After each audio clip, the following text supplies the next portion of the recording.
Meanwhile, NBC special correspondent Tom Brokaw is always looking for ways to highlight the work being done by others.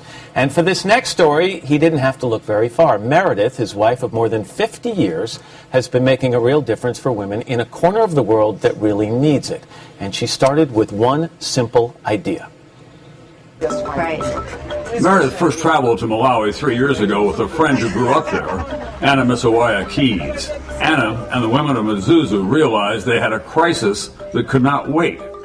In a country of 14 million people, 1 million were AIDS orphans. They needed to be fed and educated. But how? We'd go down these little streets with all the shops along the way. I couldn't get over the fact that every fourth or fifth one was a carpentry shop making coffins. It just broke your heart. For AIDS victims. Yeah, for all the people that were dying. When she first visited the Kwithu kitchen, the Friendship Kitchen, where they feed 200 orphans 3 times a week, Meredith noticed something. We were driving down the road and there were one seller after another with pyramids of tomatoes. And I said to Anna, what do you do when it's the rainy season and you don't have the tomatoes for your food? And Anna said, we don't have tomatoes, and tomatoes is very important for us because every dish we need tomatoes. So we asked some of the women at the center if they would like to learn how to can tomatoes, and they were very excited about it.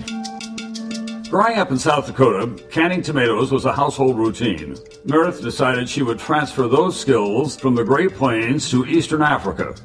She shipped over canning supplies, not available in Malawi, enlisted New York friends, and set off to establish a business. I am really impressed about the amount of water that you're squeezing out of here. The enterprising women of Kwithu Farms were ready. Before this project started, you never canned tomatoes, right? No. Jacinta Jerry runs the show here, and she has big plans for the Kwithu Kitchen tomatoes. Are you the tomato queen of Mzuzu? Of course, yes. We are the queen now, not only in Mzuzu, but all over Malawi. And how successful do you want to become? Do you want to become very big? Yes, of course. Our dream is to grow. That dream is quickly becoming a reality. The Kwithu Kitchen tomatoes are sold in more than 15 supermarkets around Malawi, and upscale lodges like this one in the capital city of Lilongwe. Do you know that I'm the one that taught the women how to do this? Oh, you're taking that to your surprise. That's great. The Kwithu Kitchens project is representative of what works here, not handouts, but local solutions to local problems. The women of Mzuzu have made the most important investment they could in their children and their future.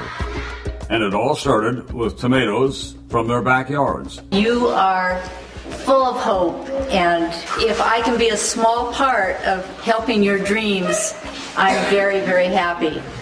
You've been can-do all of your life, in a lot of ways. You must be stunned by the success of this. I am absolutely stunned. What started out as a simple little idea has taken on a life of its own. Make no mistake, this remains one of the poorest countries in the world. You say, oh, what I'm doing or what these people are doing is such a small drop in the bucket. But the fact is, if you do nothing, there wouldn't even be that drop in the bucket. So I'm not a believer in saying it's just such a small project that it doesn't matter. I think it matters.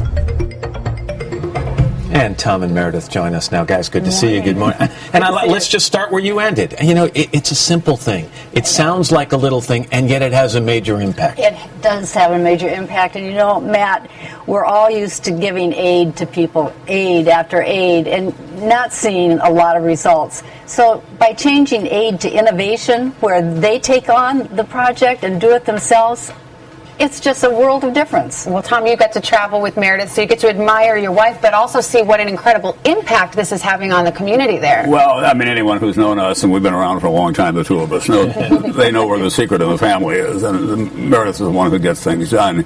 But we both have believed for some time, start small, make it larger, have an impact. That's a perfect example of what you can do. This is not a boutique business. This is a real business that they have established there.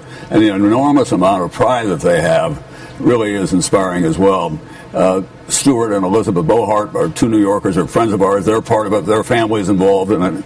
So it's that kind of thing around the world that you begin to build hope, as well as the kind of business model that you need to give those countries their own economy. And Meredith, I guess you can encourage other people who don't think they can make a difference to get in there and roll their sleeves up. Absolutely. It is a simple idea, but there are lots of ways in which people can earn a living for themselves, and I think if you think about the things that you're passionate about and what you're able to impart to other people, it's an easy thing. I love, Meredith, that this is a skill you learned as a little girl in the Great Plains and you brought it to Africa. And I love, Tom, that you were flying the flag. The Today Show hat was Way to on. go. Spreading the news to other continents, Tom. Way to go.